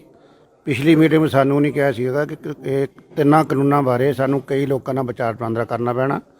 ਅਸੀਂ ਤੁਹਾਨੂੰ 8 ਦੀ ਮੀਟਿੰਗ ਦੱਸਾਂਗੇ। ਅਸੀਂ ਉਹਨਾਂ ਵੇ ਕੀ ਵਿਚਾਰ ਵਟਾਂਦਰਾ ਕੀਤਾ। ਉਹ ਕਹਿਣ ਲੱਗੇ ਜੀ ਮੈਜੋਰਟੀ ਕਿਸਾਨ ਤੇ ਮੈਜੋਰਟੀ ਸਟੇਟਾਂ ਹੱਕ 'ਚ ਆ, ਜਦ ਕਿ ਉਹਦਾ ਝੂਠ ਆ। ਇੱਕ ਜਥੇਬੰਦੀ ਨੂੰ ਛੱਡ ਕੇ ਇੱਕ ਵੀ ਜਥੇਬੰਦੀ ਨਹੀਂ ਹਿੰਦੁਸਤਾਨ ਦੀ ਜਿਹੜੀ ਸਪੋਰਟ ਕਰਦੀ ਹੋਵੇ ਉਹਨਾਂ ਦੇ ਵਤੀਰੇ ਵਾਂਗ ਹੀ ਫਿਰ ਕਿਸਾਨ ਜਥੇਬੰਦੀਆਂ ਵਤੀਰਾ ਉਦੋਂ ਵੀ ਸਖਤ ਸੀ। ਉਹਨਾਂ ਨੇ ਸਾਨੂੰ ਕਿਹਾ ਵੀ ਕੋਰਟ 'ਚ ਆਓ 11 ਨੂੰ, ਅਸੀਂ ਕਹਿੰਦੇ ਡੇਲੀ ਬੇਸ 'ਤੇ ਸੁਣਵਾਈ ਕਰਕੇ ਫੈਸਲਾ ਕਰ ਦਿਓ। ਤੇ ਫਿਰ ਸਾਡੇ ਬੁਲਾਰੇ ਨੇ ਰਾਜੇਵਾਲ ਸਾਹਿਬ ਨੇ ਕਹਿਤਾ ਵੀ ਸੁਪਰੀਮ ਕੋਰਟ ਸਾਡੇ ਖਿਲਾਫ ਵੀ ਫੈਸਲਾ ਕਰ ਦੇਵੇ ਤਾਂ ਵੀ ਸਾਡਾ ਅੰਦੋਲਨ ਖਤਮ ਨਹੀਂ ਹੋਊਗਾ। ਸਾਡਾ ਸਾਰੀਆਂ ਜਥੇਬੰਦੀਆਂ ਦਾ ਪ੍ਰਤੀਕਰਮ ਇਹੀ ਹੈ। ਅਸੀਂ ਉੱਥੇ ਵੀ ਕਿਹਾ ਵੀ ਰਿਪੀਲ ਤੋਂ ਉਰੇ ਕੋਈ ਗੱਲ ਨਹੀਂ ਕਰਨੀ। ਅਸੀਂ ਘੱਟੋ ਘੱਟ ਜਦੋਂ ਥੱਲੇ ਵੀ ਆ ਗਏ ਸੀ ਅਸੀਂ ਕਿਹਾ ਵੀ ਨਾ ਅਸੀਂ ਗੱਲ ਕਰਾਂਗੇ, ਨਾ ਅਸੀਂ ਲੰਗਰ ਖਾਵਾਂਗੇ ਉਹਨਾਂ ਚਿਰ, ਨਾ ਅਸੀਂ ਚਾਹ ਪੀਵਾਂਗੇ ਜਿੰਨਾ ਚਿਰ ਤੱਕ ਇਹਦੇ ਬਾਰੇ ਆਪਦਾ ਸਪਸ਼ਟ ਫੈਸਲਾ ਨਹੀਂ ਦਿੰਦਾ। ਫਿਰ ਉਹਨਾਂ ਨੇ ਉੱਪਰ ਆ ਕੇ ਸਾਨੂੰ ਇਹ ਗੱਲ ਕਹੀ ਹੈ ਵੀ ਜਾਂ ਤਾਂ ਫਿਰ ਕੋਰਟ ਵਾਲਾ ਰਾਹ ਅਪਣਾ ਲਓ ਜਾਂ ਫਿਰ ਤੁਸੀਂ ਕੋਈ ਗਰੁੱਪ ਬਣਾ ਲਓ, ਇਨਫਾਰਮਲ ਗਰੁੱਪ 5-7 ਬੰਦਿਆਂ ਦਾ, ਪਰ ਕਾਨੂੰਨ ਅਸੀਂ ਰਿਪੀਲ ਨਹੀਂ ਕਰ ਸਕਦੇ ਕਿਉਂਕਿ ਬਹੁ ਗਿਣਤੀ ਜਿਹੜਾ ਦੇਸ਼ ਦੇ ਲੋਕ ਹੈ, ਕਿਸਾਨ ਹੈ, ਉਹ ਰਿਪੀਲ ਨਹੀਂ, ਉਹ ਕਾਨੂੰਨ ਦੇ ਪੱਖ 'ਚ ਨੇ। ਅਸੀਂ ਸਰਕਾਰ ਹੈ ਇਸ ਦਿਸ਼ਾ ਦੇ ਵਿੱਚ ਰਿਪੀਲ ਕਰਨ ਵਾਲੀ ਦਿਸ਼ਾ 'ਚ ਨਹੀਂ ਜਾ ਸਕਦੀ। ਸਾਡੇ ਜਿਹੜੇ 4 ਬੁਲਾਰੇ ਅਸੀਂ 32 ਜਥੇਬੰਦੀ ਰੱਖੇ ਉਹਨਾਂ ਨੇ ਬਹੁਤ ਖੁੱਲ੍ਹ ਕੇ ਗੱਲ ਰੱਖੀ ਹੈਗੀ। ਮੈਂ ਤਾਂ ਇਹ ਕਹਿੰਦਾ ਵੀ ਇਸ ਗੱਲ ਤੇ ਮੈਨੂੰ ਤਾਂ ਬਹੁਤ ਖੁਸ਼ੀ ਹੋਈ ਹੈ ਜਿਹੜੀ ਸਾਡੇ ਬੁਲਾਰੇ ਨੇ ਗੱਲ ਰੱਖੀ ਹੈ। ਸਪਸ਼ਟ ਕਰਤਾ ਵੀ ਜਿੰਨਾ ਚਿਰ ਤਿੰਨੇ ਕਾਨੂੰਨ ਰੱਦ ਨਹੀਂ ਕਰਦੇ ਅਸੀਂ ਤੋਂ ਜਾਵਾਂਗੇ ਨਹੀਂ। ਇੱਥੋਂ ਤੱਕ ਵੀ ਕਹਿਤਾ ਜੇ ਕੋਰਟ ਨੇ ਸਾਡੇ ਉਲਟ ਵੀ ਕਰਤਾ ਅਸੀਂ ਤਾਂ ਵੀ ਨਹੀਂ ਜਾਵਾਂਗੇ। ਸਾਡੇ ਇੱਕ ਲੀਡਰ ਨੇ ਇਹ ਵੀ ਕਹਿਤਾ ਇਦੋਂ ਸਾਡੇ ਤੁਸੀਂ ਗੋਲੀ ਮਾਰੋ, ਪਹਿਲਾਂ ਸਾਨੂੰ ਮਾਰ ਦਿਓ ਫਿਰ ਕਾਨੂੰਨ ਲਾਗੂ ਕਰ ਲਿਓ। ਇਹ ਇਕੱਲਾ ਇਹਨਾਂ ਦਾ ਕਹਿਣ ਨਹੀਂ, ਜੋ ਸਾਡੇ ਲੀਡਰ ਨੇ ਕਹੀ ਹੈ ਸਾਡੀ ਗੱਲ ਕਹੀ ਆ ਆਪਦੇ ਮੂੰਹ ਰਾਹੀਂ, ਪਰ ਸਗੋਂ ਸਾਡੀ ਇੱਕ ਅਸੂਲ ਹੈ। ਸਾਡੇ ਬੁਲਾਰੇ ਬੋਲਦੇ ਦੂਜਾ ਬੋਲੇ ਜੀ ਬਥੇਰਾ ਦੂਜਿਆਂ ਦਾ ਕਰਦੇ, ਮੈਂ ਵੀ ਕਹਾਂ ਗੱਲ, ਪਰ ਜੋ ਸਾਡੇ ਬੁਲਾਰਿਆਂ ਨੇ ਗੱਲ ਬੋਲੀ ਹੈ ਉਹ ਸਾਡੀਆਂ ਸਾਰੀਆਂ ਜਥੇਬੰਦੀਆਂ ਦੀ ਹੈ। ਦੇਖੋ ਸੁਪਰੀਮ ਕੋਰਟ ਨਾ ਤਾਂ ਅਸੀਂ ਗਏ, ਅਸੀਂ ਆਪ ਪਟੀਸ਼ਨ ਨਹੀਂ ਕੀਤੀ, ਸਰਕਾਰ ਨੇ ਮੈਨੇਜ ਕਰਕੇ ਸਾਡੇ ਖਿਲਾਫ ਪਟੀਸ਼ਨ ਕਰਾਈ ਹੈ। ਅਸੀਂ ਉਹਦਾ ਰਿਸਪੌਂਸ ਦੇ ਦੇਣਾ। ਸੁਪਰੀਮ ਕੋਰਟ ਕੀ ਫੈਸਲਾ ਕਰਦੀ ਹੈ ਨਹੀਂ ਕਰਦੀ ਹੈ ਫਿਲਹਾਲ ਸਾਡਾ ਉਹਦੇ ਨਾਲ ਕੋਈ ਸਰਕਾਰ ਨਹੀਂ ਹੈ। ਐਜੀਟੇਸ਼ਨ ਚੱਲਦੀ ਹੈ, ਸਰਕਾਰ ਦਾ ਰੁਖ ਬੜਾ ਸਖਤ ਹੈ। ਜਿੰਨਾ ਸਰਕਾਰ ਦਾ ਰੁਖ ਸਖਤ ਹੈ ਉਸ ਤੋਂ ਜ਼ਿਆਦਾ ਸਾਡਾ ਸਖਤ ਹੈ। ਅਸੀਂ ਆਪਣੀ ਐਜੀਟੇਸ਼ਨਾਂ ਨੂੰ ਹੋਰ ਇੰਟੈਂਸੀਫਾਈ ਕਰਨ ਲਈ 26 ਜਨਵਰੀ ਦਾ ਐਕਸ਼ਨ ਹੈ ਉਸ ਨੂੰ ਕਾਮਯਾਬ ਕਰਨ ਲਈ ਪੂਰਾ ਜ਼ੋਰ ਲਾਵਾਂਗੇ ਔਰ ਸਰਕਾਰ ਨੂੰ ਮਜਬੂਰ ਕਰਾਂਗੇ ਉਹ ਇਹਨਾਂ ਨੂੰ ਰਿਪੀਲ ਕਰੇ, MSP ਦੇ ਕਾਨੂੰਨ ਬਣਾਵੇ। ਸੁਪਰੀਮ ਕੋਰਟ ਜੋ ਕਰਦੀ ਹੈ ਸੁਪਰੀਮ ਕੋਰਟ ਦਾ ਸਾਡਾ ਕੋਈ ਬਹੁਤਾ ਵਾਸਤਾ ਨਹੀਂ ਹੈ, ਨਾ ਸਾਡੇ ਮੇਰੇ ਖਿਆਲ ਉਹ ਬਾਈਂਡਿੰਗ ਹੈ। ਬੜੀ ਸਪਸ਼ਟ ਹੀ ਇਹ ਗੱਲ ਹੈ। ਤਾਂ ਅੱਜ ਦੀ ਮੀਟਿੰਗ ਹੈ ਜਿਹੜੀ ਬਿਲਕੁਲ ਬੇਸਿੱਟਾ ਹੈ। ਇਸ ਮੀਟਿੰਗ ਦੇ ਵਿੱਚੋਂ ਕੁਝ ਨਹੀਂ ਨਿਕਲਿਆ। ਸਰਕਾਰ ਦੀ ਬਾਰ-ਬਾਰ ਉਹੀ ਪੁਰਾਣੀ ਰਾਟਾ ਹੈ ਜਿਹੜੀ ਦੁਬਾਰਾ ਫਿਰ ਸ਼ੁਰੂ ਕੀਤੀ ਹੈ ਕਿ ਇਹਦੇ 'ਤੇ ਤੁਸੀਂ ਸੋਧਾਂ ਕਰਾ ਲਓ। ਸੋਧਾਂ ਕਰਨ ਲਈ ਸਰਕਾਰ ਤਿਆਰ ਹੈ। ਸਰਕਾਰ ਦਾ ਰੁਖ ਸੀ ਜਿਹੜਾ ਅੱਜ ਕਿਸਾਨਾਂ ਪ੍ਰਤੀ ਔਰ ਸਾਡੇ ਅੰਦੋਲਨ ਪ੍ਰਤੀ, ਇਹਦੇ ਪ੍ਰਤੀ ਪੂਰਾ ਸਪਸ਼ਟ ਹੋ ਗਿਆ ਕਿ ਸਰਕਾਰ ਕਿਸਾਨਾਂ ਲਈ ਸੰਜੀਦਾ ਨਹੀਂ ਹੈ। ਮੈਂ ਤਾਂ ਇਹ ਵੀ ਕਹੂੰਗਾ ਕਿ ਸਾਡੇ ਮਾਨਯੋਗ ਪ੍ਰਧਾਨ ਮੰਤਰੀ ਜੀ ਨੂੰ ਅਮਰੀਕਾ ਦੇ ਵਿੱਚ ਜੋ ਕੁਝ ਹੋਇਆ ਉਹਦੇ 'ਤੇ ਬੜੀ ਚਿੰਤਾ ਹੈ। ਉੱਥੋਂ ਦੇ ਲੋਕਤੰਤਰਕ ਢਾਂਚੇ ਨੂੰ ਬੜਾ ਫਿਕਰਮੰਦ ਨੇ ਉੱਥੋਂ ਦੇ ਬਾਰੇ, ਲੇਕਿਨ ਸਾਡੇ ਮਤਲਬ ਭਾਰਤ ਦੇ ਅੰਦਰ ਜੋ ਹੋ ਰਿਹਾ ਇੱਥੇ ਜਿਹੜੇ ਕਿਸਾਨ ਵਿਚਾਰੇ ਠਰ ਰਹੇ ਨੇ, ਮਰ ਰਹੇ ਨੇ, 70 ਤੋਂ ਉੱਪਰ ਕਿਸਾਨਾਂ ਦੀ ਡੈਥ ਹੋ ਚੁੱਕੀ ਹੈ। ਇਹਦੇ 'ਤੇ ਸਾਡੇ ਪ੍ਰਧਾਨ ਮੰਤਰੀ ਜੀ ਬਿਲਕੁਲ ਨਿਸ਼ਚਿੰਤ ਬੈਠੇ ਆ, ਇਹਦੇ 'ਤੇ ਕੋਈ ਚਿੰਤਾ ਨਹੀਂ। ਔਰ ਅਗਲੀ ਗੱਲ ਅਸੀਂ ਇਹ ਸਪਸ਼ਟ ਕਰਕੇ ਆਏ ਹਾਂ ਕਿ ਇਹ ਕਲੀਅਰ ਹੈ ਕਿ ਕਿਸਾਨ ਕਾਨੂੰਨਾਂ ਨੂੰ ਰਿਪੀਲ ਕਰਾਉਣ ਲਈ, ਰੱਦ ਕਰਾਉਣ ਲਈ ਆਏ ਆ। ਰੱਦ ਕਰਨ ਤੋਂ ਉਰੇ ਕੋਈ ਗੱਲ ਨਹੀਂ। ਭਾਵੇਂ ਇਹਦੀ ਸੰਵਿਧਾਨਕ ਮਾਨਤਾ ਦੀਆਂ ਗੱਲਾਂ ਜਿਹੜੀਆਂ ਆ ਰਹੀਆਂ ਨੇ ਉਹ ਵੀ ਹੈ, ਲੇਕਿਨ ਦੂਸਰੀ ਜਿਹੜੀ ਸਭ ਤੋਂ ਵੱਡੀ ਗੱਲ ਇਹਦੇ 'ਚ ਇਹ ਹੈ ਕਿ ਇਹ ਕਾਨੂੰਨ ਸਾਡੇ ਕਿਸਾਨਾਂ ਦੀ ਮੌਤ ਦੇ ਵਾਰੰਟ ਹੈ ਔਰ ਇਸ ਕਰਕੇ ਅਸੀਂ ਕਿਸੇ ਵੀ ਕੀਮਤ ਦੇ ਉੱਤੇ ਇਹਨਾਂ ਕਾਨੂੰਨਾਂ ਨੂੰ ਮਾਨਤਾ ਨਹੀਂ ਦੇਣ ਦਿਆਂਗੇ, ਚਾਹੇ ਕੁਝ ਵੀ ਹੋਵੇ। ਔਰ ਅਸੀਂ ਤਾਂ ਇਹ ਵੀ ਕਹਿ ਕੇ ਆਏ ਹਾਂ, ਜਿਵੇਂ ਸਰਕਾਰ ਦਾ ਬਾਰ-ਬਾਰ ਗੱਲ ਆਉਂਦੀ ਸੀ ਕਿ ਬਹੁਤ ਸਾਰਾ ਦੇਸ਼ ਦੇ ਕਿਸਾਨ ਜਿਹੜੇ ਸਾਡੇ ਨਾਲ ਨੇ ਇਹਨਾਂ ਕਾਨੂੰਨਾਂ ਦੇ ਹੱਕ 'ਚ ਹੈ। ਅਸੀਂ ਤਾਂ ਕਲੀਅਰ ਕੱਟ ਇਹ ਵੀ ਕਿਹਾ ਕਿ ਆਹ ਜਿਹੜੇ ਬੈਠੇ ਨੇ ਇਹ ਤੁਹਾਨੂੰ ਸ਼ਾਇਦ ਅੱਤਵਾਦੀ ਲੱਗਦੇ ਹੋਣ, ਇਹ ਸ਼ਾਇਦ ਤੁਹਾਨੂੰ ਠੀਕ ਨਾ ਲੱਗਦੇ ਹੋਣ, ਕਿਸਾਨ ਤੁਹਾਨੂੰ ਤੁਹਾਡੇ ਵਿਰੋਧੀ ਦਿਸਦੇ ਹੋਣ, ਇਹਨਾਂ ਦੇ ਉੱਤੇ ਗੋਲੀਆਂ ਮਾਰ ਲਓ, ਇਹਨਾਂ ਨੂੰ ਗੋਲੀਆਂ ਮਾਰ ਕੇ ਇਹਨਾਂ ਨੂੰ ਖਤਮ ਕਰ ਲਓ ਤੇ ਉਹਨਾਂ ਨੂੰ ਰੱਖ ਲਓ ਜੇ ਤੁਹਾਨੂੰ ਉਹ ਤੁਹਾਡੇ ਪੱਖ ਦੇ ਲੱਗਦੇ ਨੇ। पर किसान जाएंगे नहीं, किसानों का आंदोलन जारी रहेगा। देखिए 9 राउंड जो बैठक हुई है उस बैठक में केवल 3 काले कानून पर हमारे नेताओं ने सबने विषय रखा है। सरकार 3 काले कानून के आसपास घूमती रही है। 9 राउंड में कोई भी नतीजा निकालने में सरकार असमर्थ रही है। साथ में ऊपर से ये तोहमत कि किसान का रवैया अड़ियल है, सरकार का रवैया अड़ियल है, ये बात स्पष्ट होती है कि 9 राउंड में भी सरकार इसको सुलझा नहीं सकी है। और ये अड़ियल रवैया सरकार का है, हमारा बिल्कुल अड़ियल नहीं है। जो कानून इस देश के अन्नदाता को नहीं चाहिए उसको आप जबरिया देकर क्या संदेश देश को देना चाहते हैं।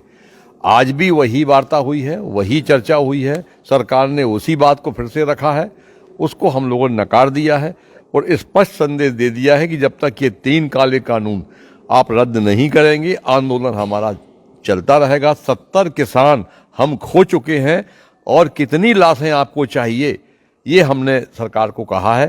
सरकार संवेदनहीन है, संवेदनशीलता बिल्कुल नहीं दिखा रही है, अलोकतांत्रिक है। पूरे आंदोलन में मैं खास तौर से लोकतंत्र की दुहाई दे रहे हैं हमारे मंत्री जी, हम लोकतंत्र को खोज रहे हैं कि लोकतंत्र कहाँ खो गया है। देखिए, अभी सरकार के कुछ प्रवक्ता कह रहे थे कि 93 लाख किसानों ने उनको समर्थन दिया है। अभी कुछ दिन पहले जब आरटीआई लगाई गई तो आरटीआई के जवाब में सरकार कहती है हमारे पास ऐसा कोई डाटा ही नहीं है। तो सरकार देश को गुमराह क्यों कर रही है? अभी कुछ दिन पहले ये दावा किया गया सरकार द्वारा कि हरियाणा के 1 लाख किसानों ने उन्हें समर्थन दिया। जब हमने उनकी जांच पड़ताल की तो मालूम चला 116 एफपीओ के नाम लिख के दे गए और वो फार्मर्स प्रोड्यूसिंग ऑर्गेनाइजेशन जो कहीं पे एग्जिस्ट नहीं करते हैं। फिर कहा गया कि पंजाब के 3 लाख किसानों ने समर्थन दे दिया। जो व्यक्ति ये समर्थन की वो चिट्ठी लेके गया था, जब उसकी जांच पड़ताल की तो मालूम चला वो बीज बनाने वाली कंपनियों और पेस्टिसाइड बनाने वाली कंपनियों के लिए बिचौलिए का काम करता है। तो सरकार ये बात समझे कि अन्नदाता आज यहाँ बैठा है और सरकार क्या कोशिश कर रही है? सरकार कोशिश कर रही है कि दूसरे राज्यों में किसान को ढूंढ ले। आज पूरे देश का किसान एकजुट है और वो अपनी लड़ाई जीत के ही वापस जाएगा, अन्यथा वापस नहीं जाएगा। आज की मीटिंग से सरकार की जो नीयत और नीति है ये स्पष्ट हो गया है कि ये किसानों के प्रति कोई भी सहानुभूति नहीं रखते। ਸਾਡੇ ਲੀਡਰਾਂ ਨੇ ਜਿਹੜਾ ਅੰਦਰ ਕਿਹਾ ਇਹ ਵੀ ਇੱਥੋਂ ਤੱਕ ਵੀ ਕਹਿਤਾ ਵੀ ਅਸੀਂ ਗੁਰੂ ਤੇਗ ਬਹਾਦਰ ਦੇ ਜਾਏ ਆ। ਉਹਨਾਂ ਨੇ ਇੱਥੇ ਸਰੀਰ ਕਟਾਇਆ ਜ਼ੁਲਮ ਦੇ ਵਿਰੁੱਧ। ਸਾਡੇ ਗੁਰੂ ਗੋਬਿੰਦ ਸਿੰਘ ਨੇ ਸਾਰਾ ਪਰਿਵਾਰ ਜਿਹੜਾ ਵਾ ਆ ਰਿਹਾ ਵਾ। ਸਾਡੇ ਲੋਕ ਆਰਿਆਂ ਨਾਲ ਚਰਾਏ ਗਏ। ਸਾਡਾ ਇਹ ਜਜ਼ਬਾ ਪੁਰਾਣਾ ਕਾਇਮ ਹੈ। ਅਸੀਂ ਉਹਨਾਂ ਚਿਰ ਨਹੀਂ ਜਾਣਾ ਜਿੰਨਾ ਚਿਰ ਸਾਡੇ ਰਿਪੀਲ ਨਹੀਂ ਕੀਤੇ ਜਾਂਦੇ। ਬਾਕੀ ਜਿਹੜਾ ਤੁਸੀਂ ਉੱਜਾਂ ਲਾਉਂਦੇ ਜੇ ਸਾਰਾ ਕੁਝ ਗਲਤ ਆ। ਕੋਈ ਕਿਸਾਨ ਤੁਹਾਡੇ ਨਾਲ ਇੱਕ ਵੀ ਕਿਸਾਨ ਨਹੀਂ ਸਾਰੇ ਦੇਸ਼ ਦਾ। ਤੁਸੀਂ ਐਵੇਂ ਸਾਰਾ ਝੂਠ ਮਾਰਦੇ, ਝੂਠ ਦੀਆਂ ਪੰਡਾਂ ਤੁਸੀਂ ਲੱਖ 2 ਲੱਖ ਦੀਆਂ ਚੁੱਕੀ ਫਿਰਦੇ ਜੇ। ਕਿਸਾਨ ਜਥੇਬੰਦੀਆਂ ਸਾਰੀਆਂ ਸਾਡੇ ਨਾਲ ਨੇ, ਕਿਸਾਨ ਸਾਡੇ ਨਾਲ ਆ। ਇਸ ਕਰਕੇ ਕਿਸਾਨ ਲੀਡਰ ਨੇ ਜਿਹੜੇ ਉਹ ਗੁੱਸੇ ਵਿੱਚ ਆਏ, ਤਲਖੀ ਦੇ ਵਿੱਚ ਬਾਹਰ ਆਏ ਨੇ। ਕੱਲ ਦੀ ਮੀਟਿੰਗ ਦੇ ਵਿੱਚ ਗੁਰਨਾਮ ਸਿੰਘ ਚੜੂਨੀ ਦੀ ਸਭ ਤੋਂ ਪਹਿਲਾਂ ਅਸੀਂ ਗੱਲ ਸੁਣੀ। ਹਰਿਆਣਾ ਦੇ ਵੱਡੇ ਲੀਡਰ ਨੇ ਗੁਰਨਾਮ ਸਿੰਘ ਚੜੂਨੀ ਨੇ ਫਿਰ ਐਲਾਨ ਕਰ ਦਿੱਤਾ ਕਿ 26 ਜਨਵਰੀ ਨੂੰ ਸਾਰੇ ਕਿਸਾਨ ਸਿਰ ਤੇ ਕੱਫਣ ਬੰਨ੍ਹ ਕੇ ਆ ਜਾਣ ਦਿੱਲੀ। ਸਰਕਾਰ ਸਾਡੀ ਮੰਨ ਨਹੀਂ ਰਹੀ, ਸਰਕਾਰ ਬਹੁਤ ਢੀਠਤਾਈ ਦਿਖਾ ਰਹੀ ਹੈ, ਸਰਕਾਰ ਸਾਨੂੰ ਜ਼ਲੀਲ ਕਰ ਰਹੀ ਹੈ ਵਾਰ-ਵਾਰ ਬੁਲਾ ਕੇ, ਸਰਕਾਰ ਸਾਡਾ ਸਮਾਂ ਬਰਬਾਦ ਕਰ ਰਹੀ ਹੈ। ਹੁਣ ਪਾਣੀ ਸਿਰ ਤੋਂ ਲੰਘ ਗਿਆ, ਜਾਂ ਜਿੱਤਾਂਗੇ ਜਾਂ ਮਰਾਂਗੇ। ਉਹਨਾਂ ਨੇ ਕਿਹਾ ਕਿ 26 ਜਨਵਰੀ ਨੂੰ ਹਰ ਕਿਸਾਨ, ਦੇਸ਼ ਦਾ ਹਰ ਕਿਸਾਨ ਟਰੈਕਟਰ ਟਰਾਲੀਆਂ ਤੇ ਚੜ੍ਹ ਕੇ ਦਿੱਲੀ ਦੇ ਵਿੱਚ ਆ ਜਾਵੇ। ਤੇ ਇਹ ਵੀ ਦਾਅਵਾ ਕੀਤਾ ਕਿਸਾਨ ਲੀਡਰਾਂ ਨੇ ਕਿ 1 ਲੱਖ ਟਰੈਕਟਰਾਂ ਦੇ ਨਾਲ ਅਸੀਂ ਦਿੱਲੀ ਵਿੱਚ ਦਾਖਲ ਹੋਵਾਂਗੇ। ਕਿਸਾਨ ਲੀਡਰਾਂ ਨੇ ਕਿਹਾ ਕਿ ਅਸੀਂ ਸ਼ਾਂਤਮਈ ਤਰੀਕੇ ਦੇ ਨਾਲ ਹੀ ਇਹ ਸੰਘਰਸ਼ ਰੱਖਣਾ ਚਾਹੁੰਦੇ ਸੀ, ਹੁਣ ਤੱਕ ਰੱਖਿਆ ਵੀ ਹੈ। 26 ਨਵੰਬਰ ਨੂੰ ਅਸੀਂ ਆਏ ਸੀ, ਸਾਨੂੰ ਨਹੀਂ ਵੜਨ ਦਿੱਤਾ, ਅਸੀਂ ਬਾਰਡਰਾਂ ਤੇ ਹੀ ਬੈਠੇ ਰਹੇ, ਪਰ ਹੁਣ ਅਸੀਂ ਦਿੱਲੀ ਦੇ ਵਿੱਚ ਦਾਖਲ ਹੋਵਾਂਗੇ। इनकी तरफ से एक तरह से साफ इनकार है और हम उसको गोल गोल कर रहे हैं बात को। बिल्कुल 26 तारीख तक इनके पास टाइम है। 26 तारीख तक इनको जितनी मीटिंगें करनी मीटिंगें कर लें, जिससे सलाह करनी सलाह कर लें। और हमारा साफ तौर पे कहना है कि 26 तारीख को फिर ये अपनी गोलियां तैयार कर लें और हम अपने किसानों से कहेंगे कि वो सिर पे कफन बांध के आ जाए। कुछ बात नहीं करते ये लोग, खामखा में हमें परेशान करने के लिए बुलाते। ਇਹਨਾਂ ਨੇ 15 ਤਰੀਕ 12 ਵਜੇ ਦੀ ਮੀਟਿੰਗ ਇੱਥੇ ਦਿੱਤੀ ਹੈ।